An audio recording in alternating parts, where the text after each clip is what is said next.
go live. Yeah. Just Okay. hold on a second here. Okay. After all, Sonia. Greetings in the love and light of the one infinite creator, and welcome back to part two. Simon Michaux and talking about the EU panel and sustainable transition and other related topics. We were just talking about.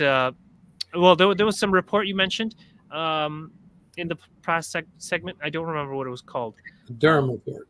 The Durham report. Could you expand on that and to explain? Right, so I'm in Finland, looking at the United States from the outside, and I'm not part of the US system, but like I now look back to Australia from where I'm from, and how Australia is now presenting to the rest of the world is disgraceful. Australia has lost its way, right? Especially through the COVID years. It's like they collectively lost their mind, and there is a lot of breach of trust between society and the administrative government at all levels. So I'm now looking at the United States, and for the last 6 or 7 years, they've also completely lost their mind, right? The corruption that is obvious to the outside is that it's at all levels. It's in both wings of politics. In fact, it appears to me as an outsider, there's not actually two parties. There's one party with two acting troops, right? But there also seems to be some kind of civil war happening within that party that is involving both members from both sides for both sides. You know, the concept of the Rhino Republican, for example, is really a Democrat. What? Then you start seeing patterns that over the last 20 years where one group will get in and they'll do things a certain way, but they'll set things up for the next group. They lose power, the next group goes in, but they'll pick up what was done with the past cycle. And so at some level, when you take away the arguing, they were actually cooperating in a leapfrog fashion. But in the last 6 or 7 years, it has been an outright civil war between what you might call the establishment and those who are not in the establishment. If I was in the American system, I would have voted for Bernie Sanders. And he was another one who was not an establishment figure, right? But then he went nuts. And so then I liked Tulsi Gabbard because she was anti-war. Let's stop the wars. I liked her. On other stuff, she's not as strong, but then she got taken out. You know, and so there have been a whole string of investigations that have sort of come out, and the tactics and the counter tactics used by both sides at each other, and the use in the media, the complicity of the media. It's looking extraordinarily corrupt. And the Durham report recently was released that was actually to investigate the whole idea of the Russia hoax and and Trump and all that. And Trump's no different to any of the else. He's just as bad as all of the others on this whole laundry list of people that he just, all right, you're all fired. You're all deported to Antarctica. But the Durham report actually sort of came out and actually did confirm that the institution of the FBI, which was supposed to be the world's premier law enforcement unit, has become so hopelessly politicized. And the problem with that is what you call law and order is not consistent anymore. And that's also apparent. That's also become very politicized. And so looking at from the outside, the United States is the largest economy in the world. You've got the world currency. You've got something like 1,000 military bases worldwide. You've got nuclear weapons. Everything you say, everyone else just goes along with. Right. So it does concern me greatly to see these kinds of rot and instabilities in the very, very center and heart of your systems. It doesn't bode well. It's like when the Roman Empire came to a close, its actual structures and political administrations had become so weak and so self-absorbed that senators were more involved with harvesting money for themselves than actually sort of doing a job on behalf of the citizens. Now, I'm not saying current senators and congressmen are doing that, but they're not, in my opinion, doing a very good job at serving on behalf of the American people. They seem to be operating to a different set of agendas. That has implications for everyone else around the world. If the American system unravels and becomes politically unstable and is not strong enough to actually sort of have any sort of moral fiber, then what does that mean for the rest of the world that believe everything you say? Right? So Yeah. Yeah, and I'd like to point out that I think a lot of the political issues that we've been having recently could be assigned to the catabolic capitalism process, where it used to be kind of the energy companies were making lots of money, and so the politicians were in kind of the pockets of the energy company. But then, since the shale oil and now the energy companies are losing money, they can't. They're not in control anymore, and so for a while, big pharma was the thing, but now they're not the thing. And I don't know what the current thing is. I think war is the current thing, with the Ukraine and that kind of stuff. the fact you need But it's destructive, which is what makes it catabolic capitalism. Okay. And I was wondering if Ivor or John wanted to comment on the U.S. since they're there. Yeah. I happen to live in the United States, and I just went through sort of the political process, so I experienced a little bit of it, and it is very interesting because, you're sort of stuck in one camp or the other, and as in most things, you can't really be in the middle, or I'm not involved, or whatever, because you get dragged into it. You get demonized on one side or the other, or I moved to a very small island here in Maine. And one of the first things a guy asked me, I was working construction, and this guy asked me, whose camp are you in, Ivor? And I said, I'm not in a camp. I'm my own man. I'm a free man. I don't have to be in a camp. I'm not in anybody's camp. I'm not doing anything. And he goes, okay, you're in Tozer's camp. So I think it's kind of like that in the United States. You get kind of, and I personally don't like the other side at all. I mean, I think they're just sort of evil and nasty. And that could be because I just ran for office and got, I got 40% of the vote, but I also got kind of whumped by them. So I kind of have a feeling that they're, and they are manipulating things and manipulating the media and doing all sorts of little things. And I do feel like there is some reality to, the camp that you choose. But I also wanted to say that when you're in the middle of the United States, whose camp are you in? You can be in this weird fringe camp, a third party camp, but they get whumped every time, and they have back to, I don't know, what's the last successful third party was the Republicans, I think. That's it. So, it's a sort of a winner take all. It's always been like this, sort of a big capitalism, winner take all system that doesn't work for everybody, but it's sort of, well, it's kept us going this long, I guess. So we'll say, democracy is, what is it they say? Democracy is the best, is the worst system except for all the others. Right.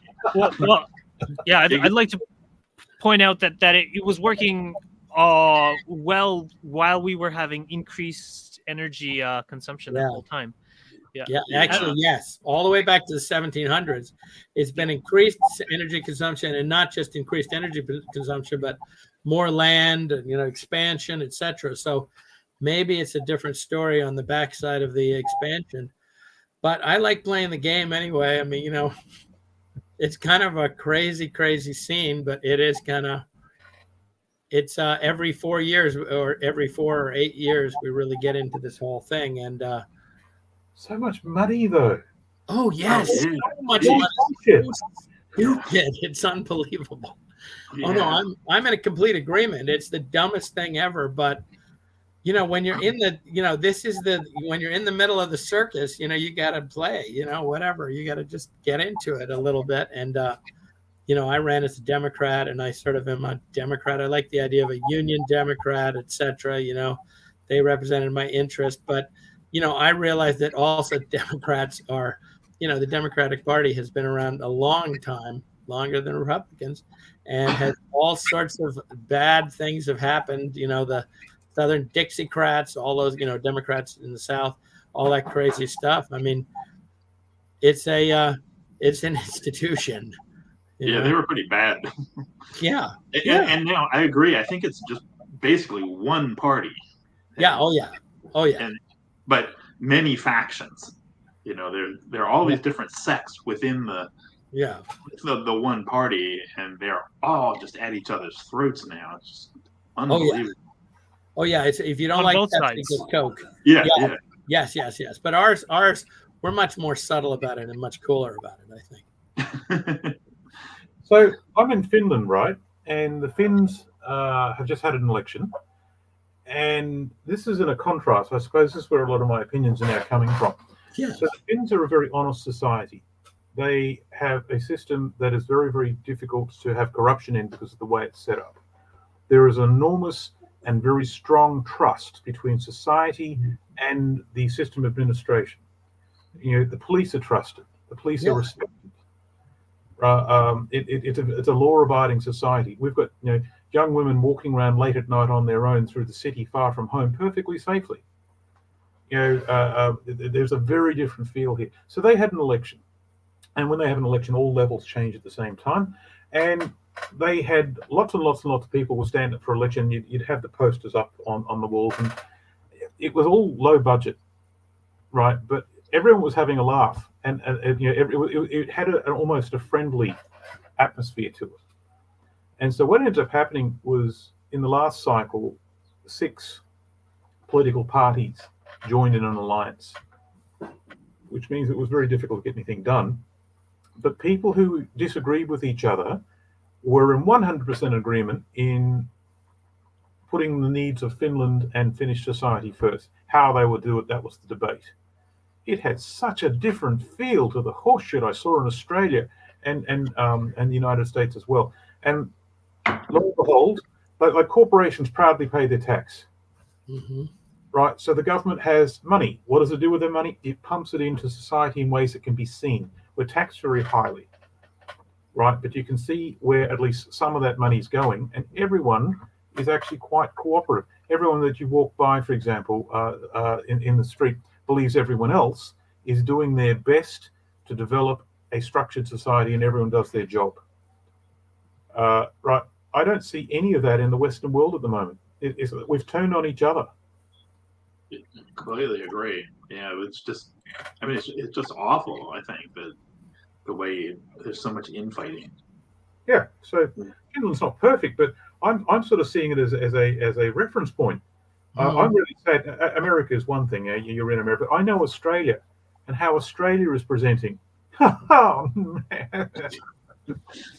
Yeah. I lived in a civilized country once in Costa Rica.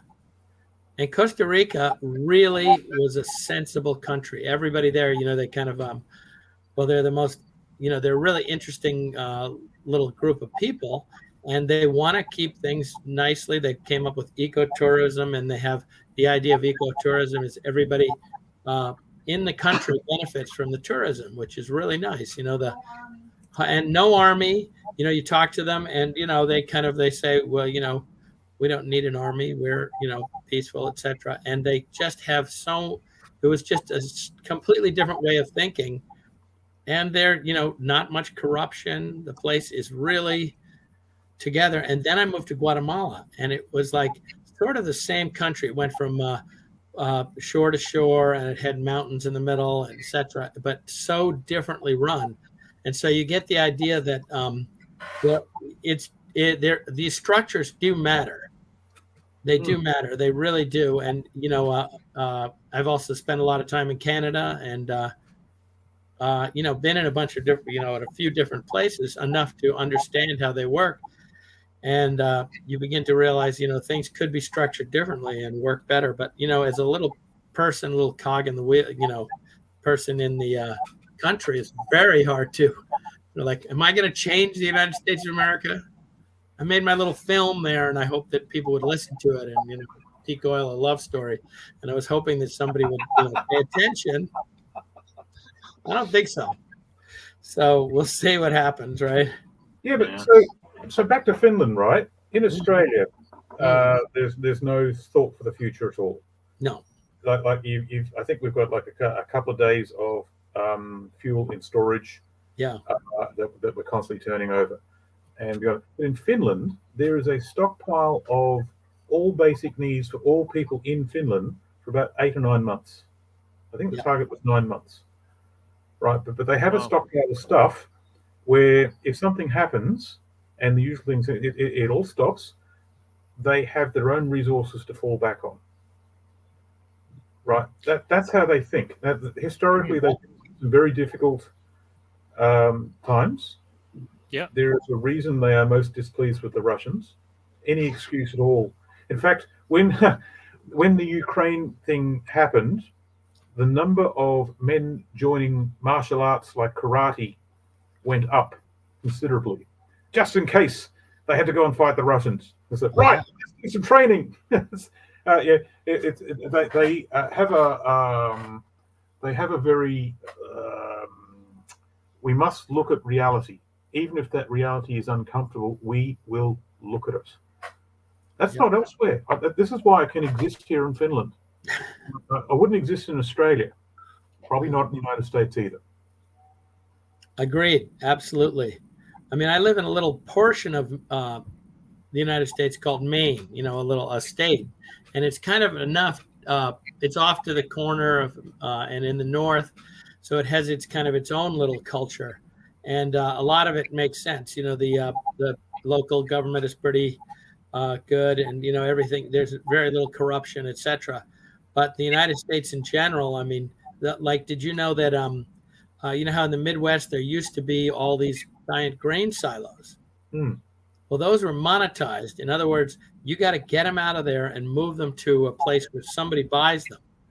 So, I mean, I know that they were a place to hold everything together, but I mean, it'd be nice to have weeks and months of bread possibility, in case anything happened. But now they've all been sort of monetized and moved to they have to get to market. Everything has to get to market, which it's true. But let's. So the market, the profit motive means let's make money.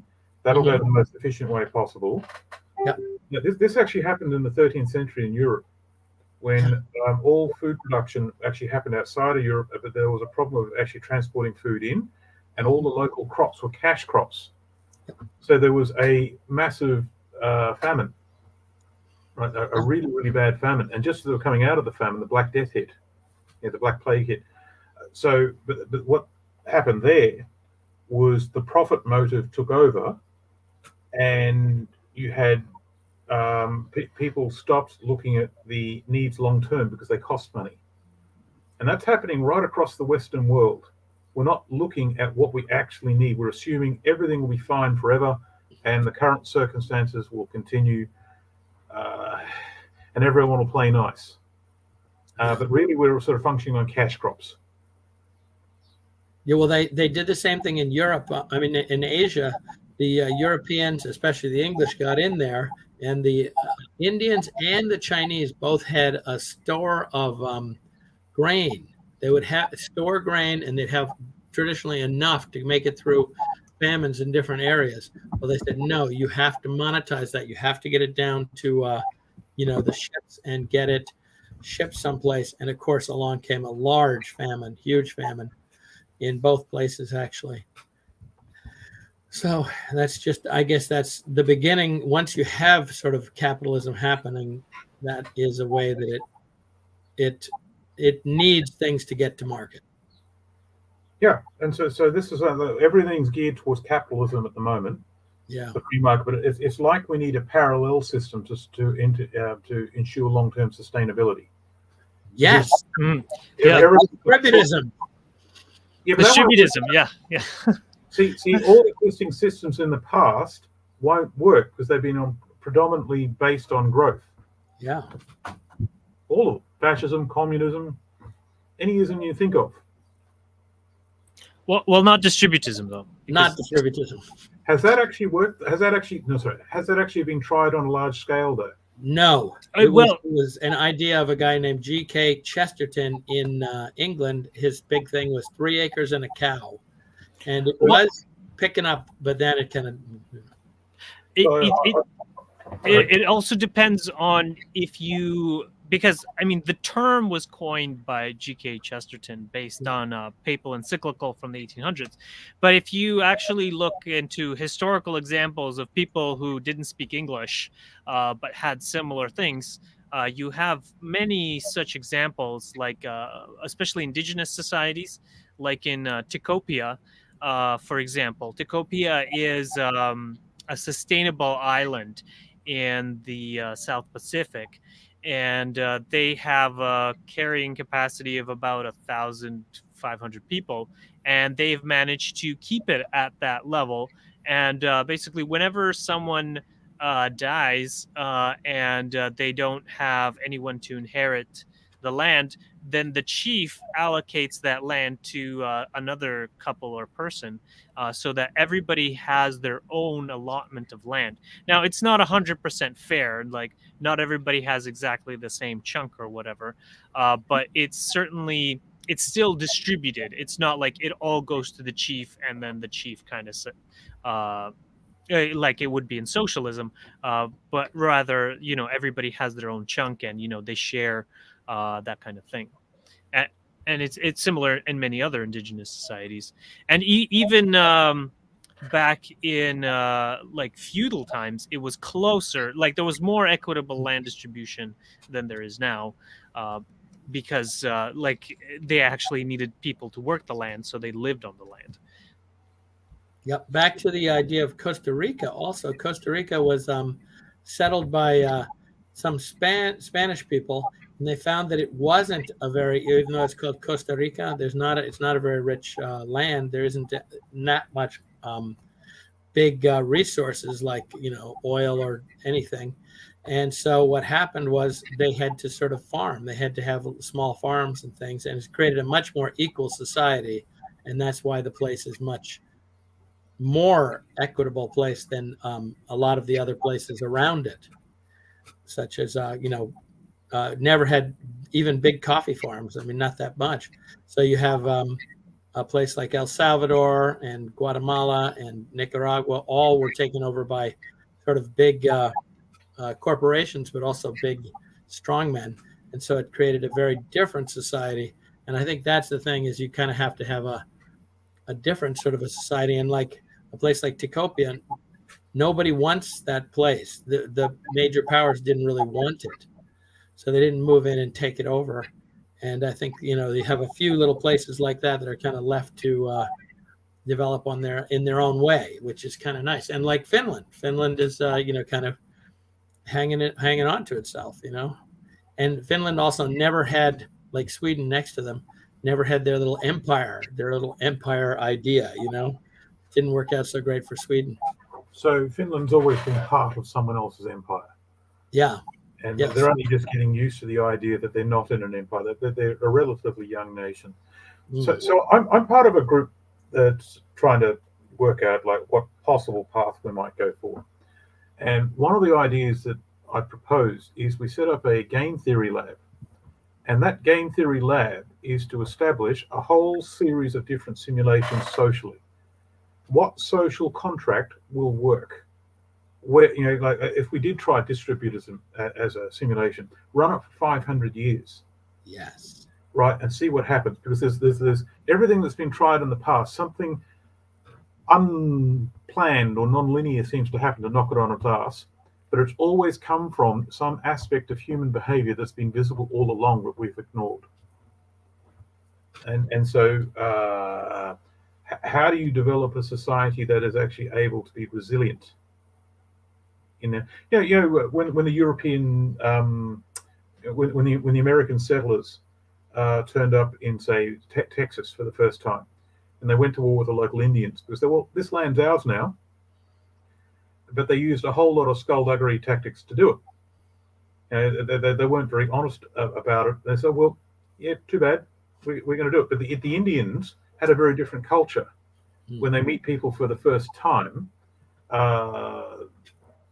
interacted with a certain way, and they were overrun. And it wasn't just a difference in military technology; it was how they were socially. They took people at their word, and the Europeans didn't. So what has been proposed is we've got to develop a society that won't go and conquest its neighbors and cheat them and steal and do all the nasty things. But you've also got to be strong enough and sophisticated enough that when you meet assholes, you're not overrun by them. You're not cheated by them. You can't be the Indians either. You have to be strong enough to actually sort of get it around that. How do we do that? And no one knows. And so the game theory lab's been proposed to try lots of different things and see what happens. So do you have that set up yet, or Right So- idea. proposed? I'm talking to a group that's evolving their ideas, and I'm merging my ideas with theirs, and we're sort of having a discussion. Like I said before, I don't want to be shouting from the rooftops, "The end is nigh, here's the problem." What I want to do is understand the problem, and then use everything we can to try and build a new society coming out the other side. Yeah. And so I'm actually, I wanted to give some historical examples because I've read a lot of history books, and what's interesting is South India and the Dravidians, since they actually have been conquered only very, very few times in history, and genetically they've been around for 50,000 years, and they have a fairly unique society that is different. In many respects from the societies that constantly are warring with each other, and it's that they have a matrilineal society based on cousin marriages, and and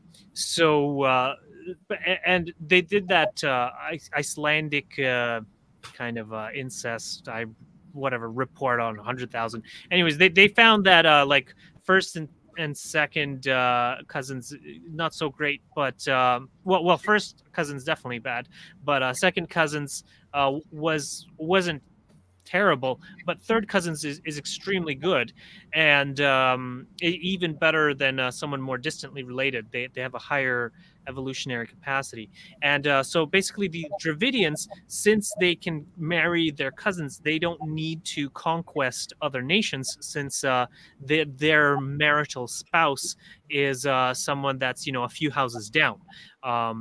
And so whereas in the exogamous, so that's an endogamous, where they're marrying within their community, whereas the exogamous communities, such as in China and northern India and Russia and well, basically a lot of other places, because they have to marry someone that's outside of their social network, they often have like one son in one village and then the father in another village, and then they're like, okay, we need to unify this so that we can share resources, and then they have like a war to unify these two regions, and so that's why there's more fighting in exogamous, but now there's also the nuclear families of the Catholic world, or the post-Catholic world, because the Catholics banned incest, or well, what they called incest, which was marrying up to your seventh cousin or something like that. So you couldn't marry within your village at all, and they created like nuclear families. And what do you call it? Authoritarian families, where only the eldest would inherit, and then the other sons would just be cannon fodder. And so, since they had all of these cannon fodder sons, they always wanted to have wars. And so, if you look at a map of the history of recorded battles, the highest concentration is in Europe, where a large amount of their sons were just cannon fodder. And so I was thinking about like what are sustainable ways of doing it. So other than endogamous would help because they wouldn't need to go outside their ecoregion, and they could maintain their ecoregion well. And water basin based would allow to keep polities. Water basin based polities would allow to keep the water source clear, and then that way it should work pretty well. There was something else I wanted to say about it, but I don't quite remember. But I don't know if you guys have any comments on what I said so far. Very interesting to bring in the different family connections. You also have to remember that the Catholic Church wants to keep itself going, and back then it was kind of a political as well as a religious organization. So they wanted to spread to new places. So the war thing is very popular. I mean, I think we also have to think about even if you have some nice plan for how society ought to go forward. You got 8 billion people out there that are going their own way. Yeah. And No, you have to be aware of what's going to happen yeah, with them. no, I came to the conclusion years ago that you can't, if someone doesn't want to hear it, they're not going to hear it. And if they're not going to hear it, they're not going to do anything. So they're going to go the hard way, and they're going to problem solve accordingly with all of the human outcomes. Give war a chance. Yep. So, Yeah. That's true. And to John's point, we like and what Simon was saying, we won't be able to save everyone, but we can kind of point in the direction to what seems to be a probably good way of going about it. And one example is the Amish or the Anabaptists, and they are, if I'm like not mistaken, like I haven't seen any other group of white people whose population is still increasing in terms of fertility rate. And like all the other groups of like, you know, Europeans or whatever, they have a declining fertility rate, and so they're below replacement level. And so the Anabaptists have exactly that Dravidian model where they have endogamous relations. So they marry their cousins, whether they like to or not, or whatever, within their community, and then they buy up land, and you know, they grow their own food. And so that seems to be a model that can work for a lot of people if they were so inclined. Mm-hmm. The Amish also around here. Yeah, the Amish. Yeah, it's one of the forms of Anabaptists. Yeah. Yeah, they're, well, the thing is, they also are playing, I hate to say it, but they're playing the capitalist game correctly, because they don't have the expenses we do. They don't have to run 2 cars. Mommy and daddy don't have to have a car. So all of a sudden they have $18,000 each, you know, each family, more than even the, you know, the poorest family next to them. And so they can do things like farm the soil and sell some vegetables, etc. They don't have the expenses, most of which are stupid, of their next door neighbor farm. They don't have the same thing. So I kind of feel like, yeah, a little group like that could, you know, they can keep going quite a bit longer.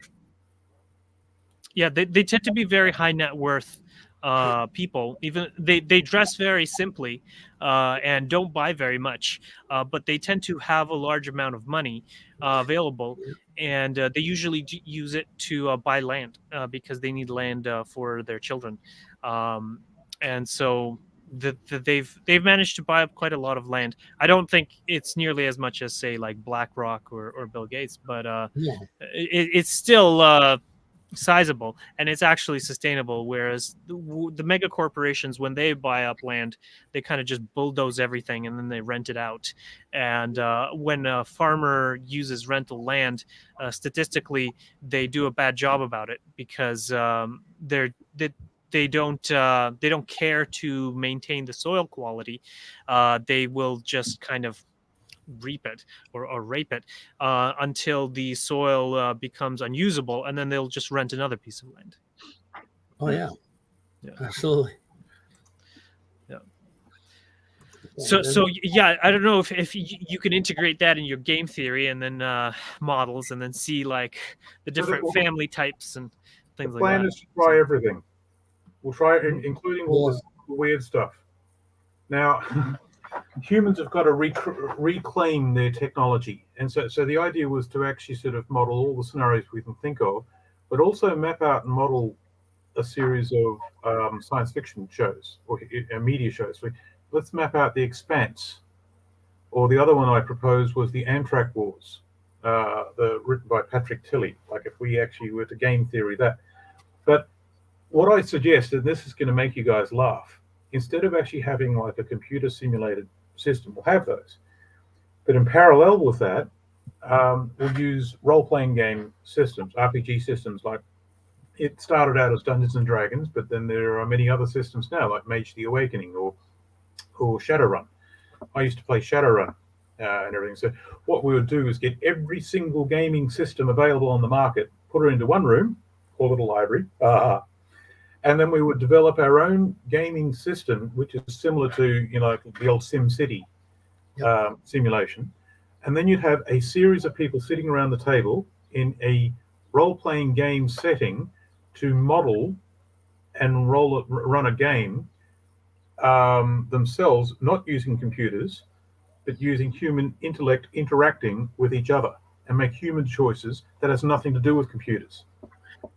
So over time, we would then look at any simulation that we could think of, like what happens if the Amish took over and they became the dominant society. All right, what would that look like? And the proposal was to run it for 500 years for each one. Wow. We can make proposals. No one's done it yet. Like I looked at it. We're probably going to need, like, say, 50 or 60 people in the game theory lab, and they're going to have to be gaming geeks, at least some of them, and they're going to have to let off the chain.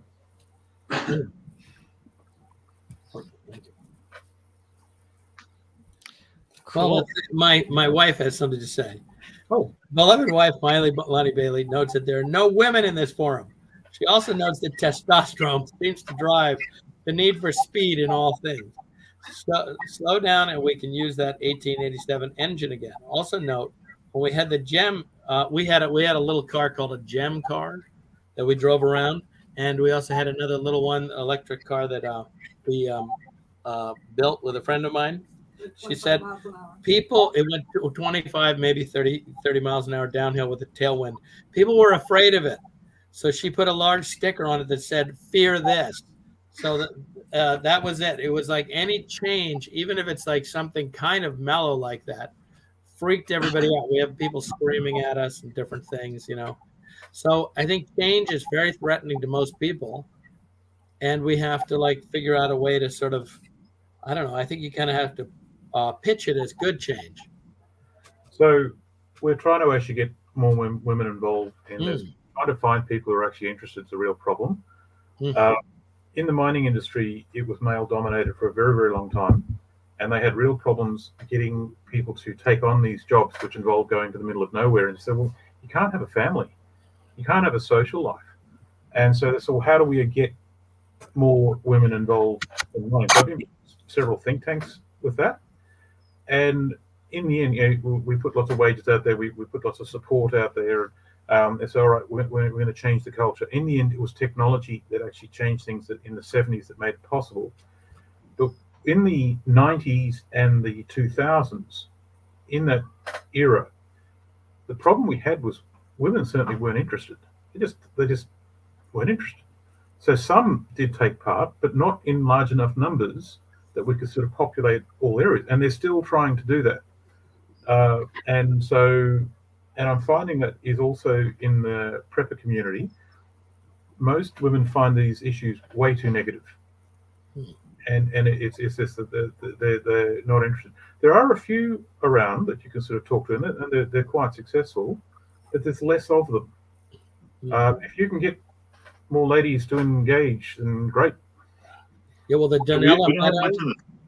Sorry, go ahead, Ira. Donella Meadows was a big person in the sustainability group. I mean, if we have more people like Donella Meadows and Gail Tverberg, that's fantastic. So there's this. There are good people out there, but there's less of them. Yeah, there's less of them. They're harder to get hold of. Go ahead, there, John. I was just going to say that in the peak oil forum, there aren't very many women participating either. I mean, there are a few. We've got Alice, but not quite sure what it is that keeps them out. Other than you're saying that it's kind of a negative thing, and so no, there's a few. There's a few. I've just trying to get people involved in my transition. I was in the Transition Town Initiative in Australia, and we actually wrote an energy action plan. And what we found was, and my ex-wife at the time, who since got divorced because she didn't like all these negative ideas like systems are going to crash. She was saying, when the flag goes up and things change, wake me up. Right? And until then, don't waste my time because it's negative. and she was, and the way she likened it, we had horses, right? And so in a herd fashion, the male and female alphas, like you had the head mare who was like, she sort of decided where everyone ate and everything. But the head stallion, whose job was protection. They had two different jobs. The stallion's job was surveillance, to look to the horizon, to look for threats and challenges. Right, the head mare was to look after the rest of the herd and make sure they had everything they needed. Right, and depending on where they were in the cycle, depended on which of those two horses actually capped the actual herd. And she made the observation that humans are actually like that. Like the female mind is like the male mind is like a 6-lane freeway that gets tunnel vision and goes to something, and cannot be stopped or negotiated with.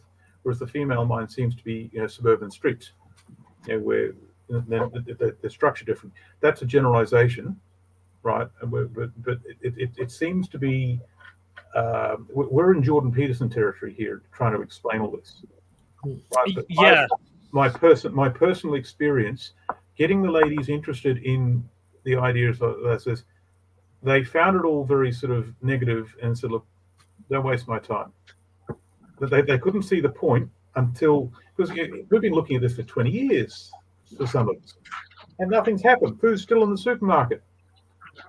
Yeah. Right, and so trying to sort of get people sort of interested, like, well, we have these structural problems. It's a generalization, but trying to get engagement, like serious engagement, where beyond just the occasional conversation, but getting people to actually sort of engage and do disciplined work over hours. And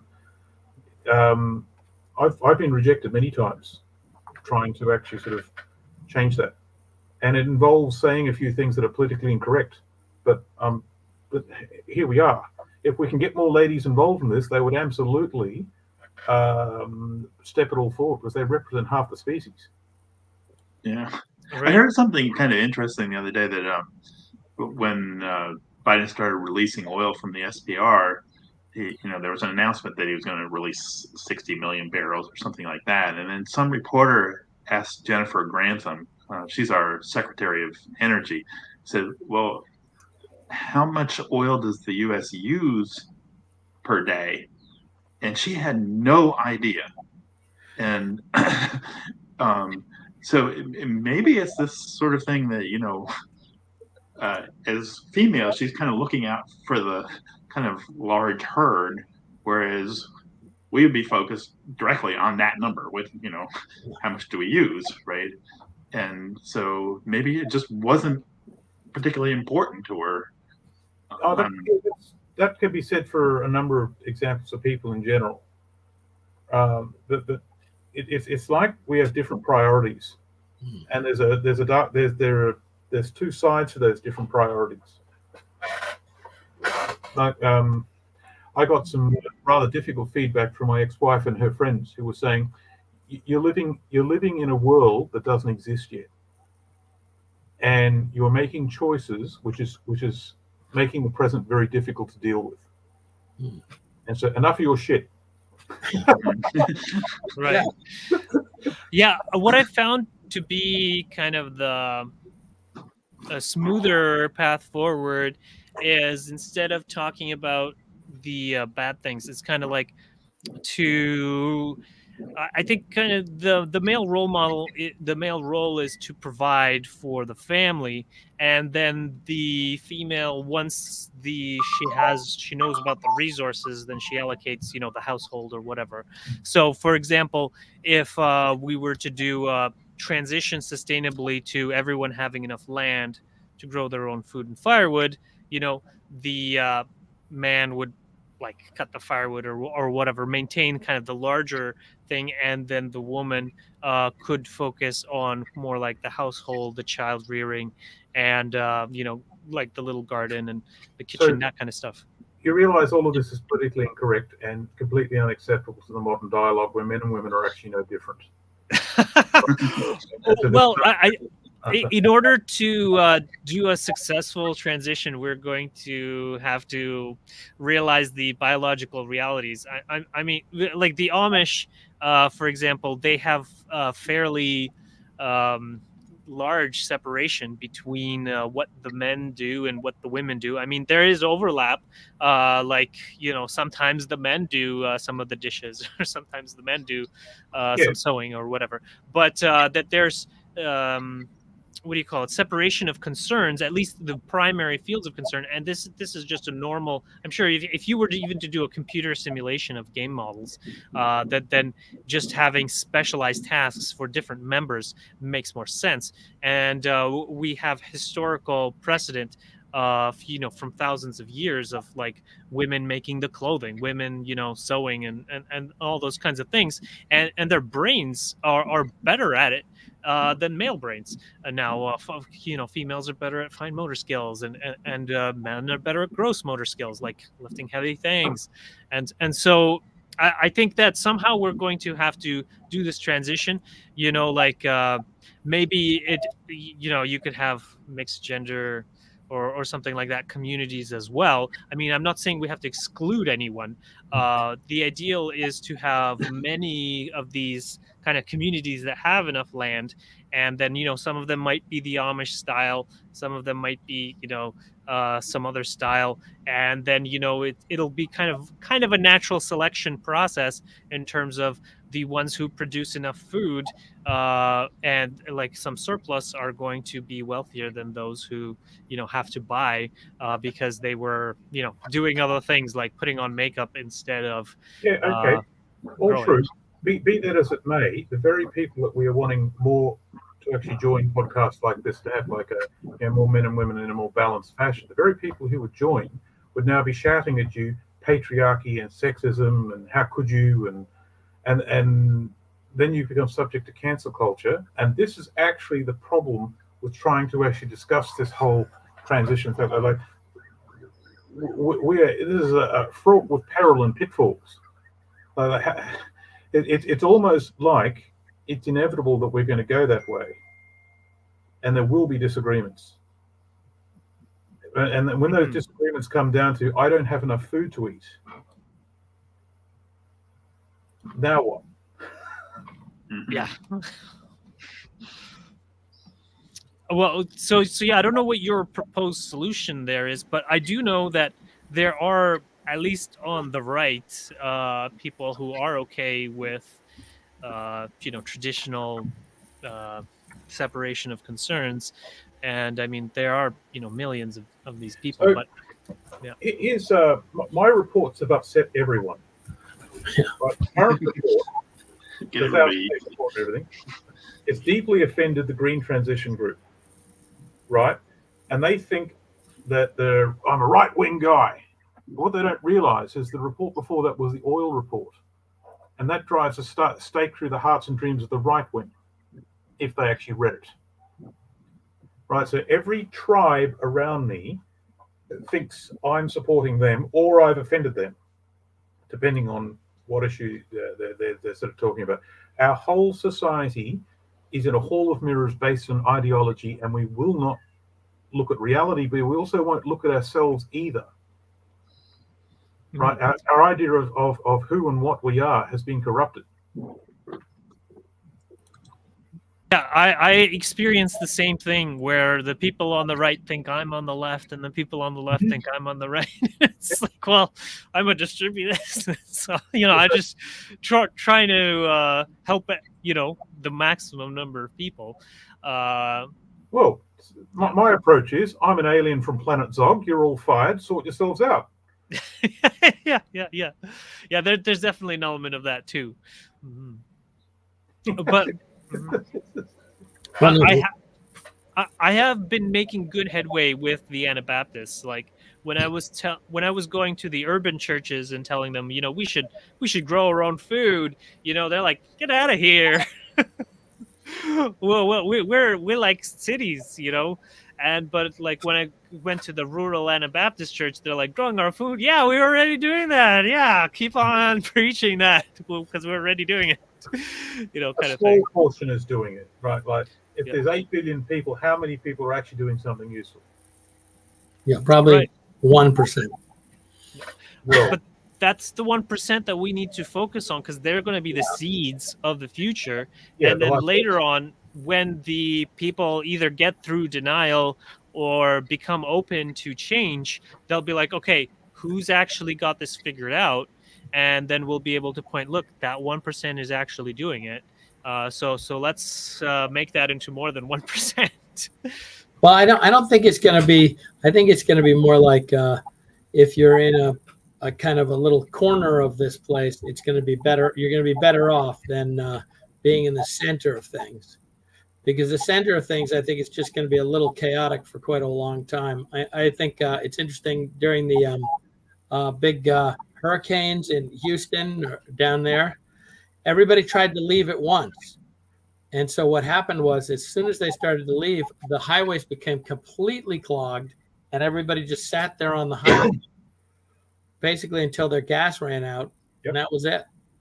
So I don't know, they took 20 hours or something. Nobody had any gas left, and then they're just stuck on this highway in the middle of nowhere.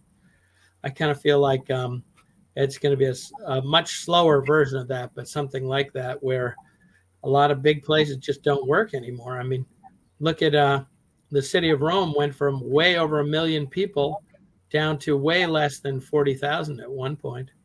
So the big places just don't work anymore, and everybody just kind of like, yeah. I mean, they were grazing cows and grazing sheep and things in the middle of the city. In the forum.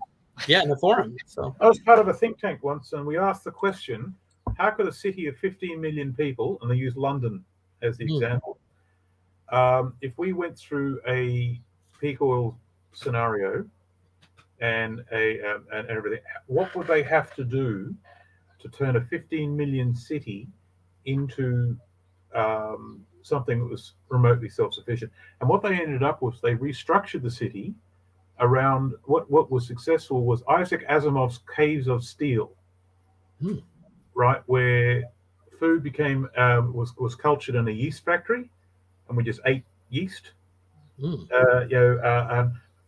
Sewage water was recycled into drinking water, and that's just was the way it was.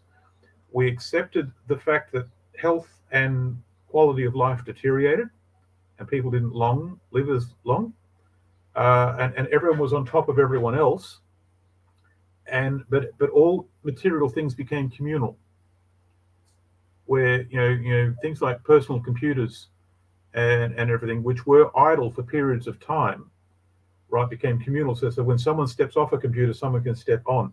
So this is the idea of the communal living. But what that implied, to do that socially, required to be, the individual identity had to be erased. Any sense of self had to be erased if that was to work. So humanity became like a hive mind. And at the end of that sort of simulation, we just looked at each other and says, yeah, that's not kind of what we were hoping for, Rick. Is that really a society worth living? Like if they were hit by an invading force, they would thank them. Forget it. Right. Yeah. The that actually really strongly reminds me of the urban timeline from the Mass Dreams of the Future book. So, but they're mostly in deep underground military bases, which are, I guess, already set up in that way, and so apparently they will continue to exist, 100 years from now, in roughly what you describe. But they're run like military camps where the individuals are kind of slaves or prisoners of the military, and they just do whatever they're told. And if they don't, well, then they die. That's the society described in the book series called The Amtrak Wars by author Patrick Tilley. The Federation, there was a nuclear war on the surface, everyone gets wiped out. The US military goes underground in deep underground bunkers, and they come out 1,000 years later. The people on the surface, they have changed.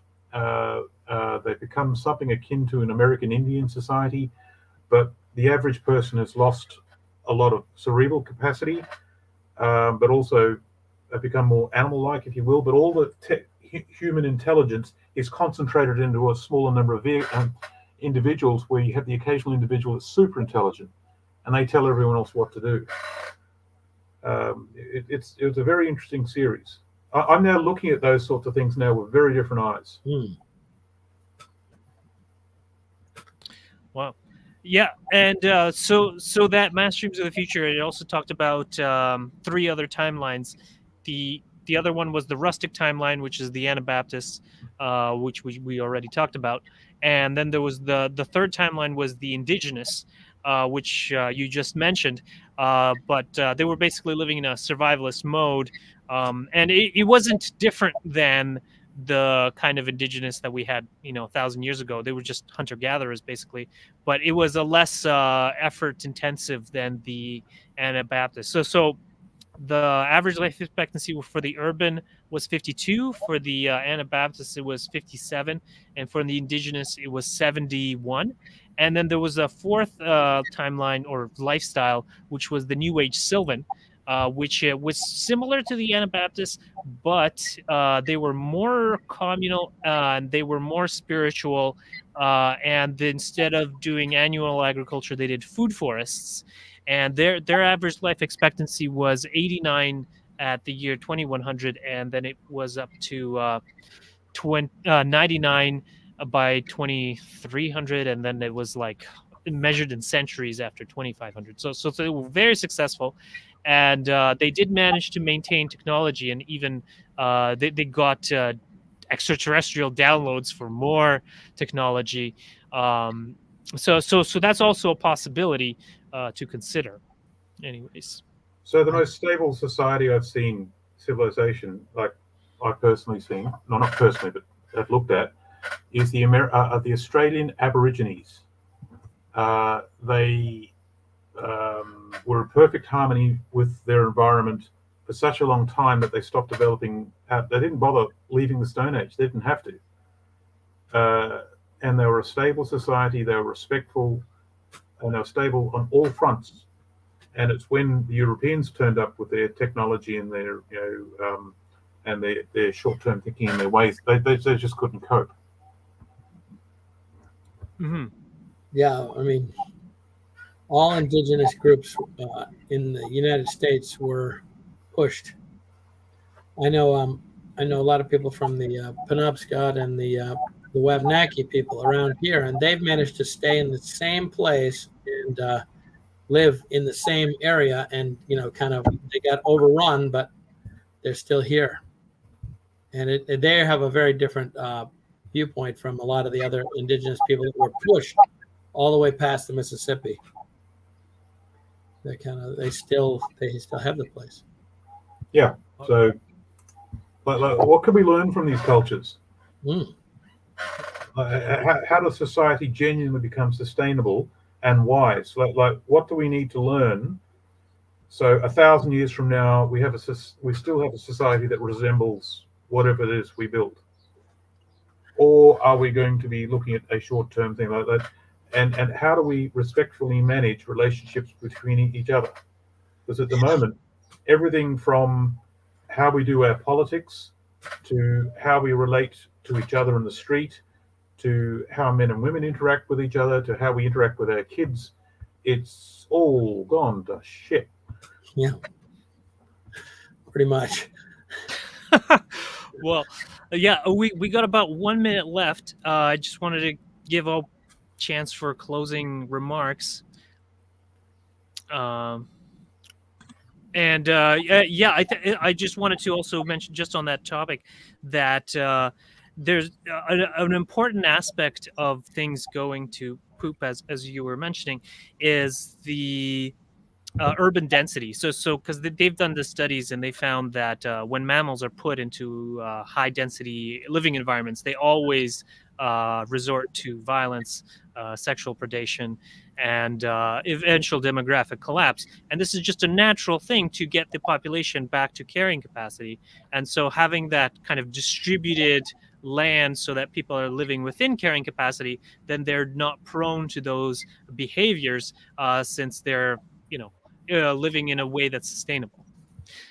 But yeah, Simon Michaux, did you have any closing remarks before Yes. we end this Yes, session? I do. Go ahead. So I'm meeting all sorts of people now, and the way they're all talking, I'm now seeing a pattern. Everyone is in a holding pattern. They're all waiting for something to happen, something that they can respond to. They all understand and feel that there is a problem coming. But the way they're talking, the way they're interacting, two things. They're assuming fossil fuels will continue. Like every meeting, they take an airplane there, they take cars there, they buy computers, they wear clothes made from petrochemical textiles. So all the talk in the world doesn't change the behavior.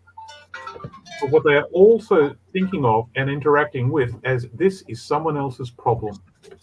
They can whinge and bitch and moan as much as they want, but someone else will solve the problem.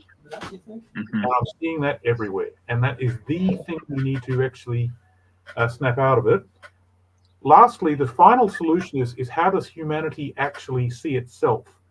And the only person I've actually sort of seen who've actually got their hands on this, Vandana Shiva, who talks a lot about soil science and the agricultural system, but she's got her hands also on the human consciousness and in how we see ourselves.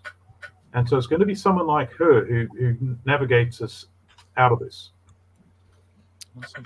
And so we leave you in the love and in the light of the one infinite creator. Go forth, therefore, rejoicing in the power and the peace of the one infinite creator. Thank you all. Thank you. Yeah. All right. See you guys next time.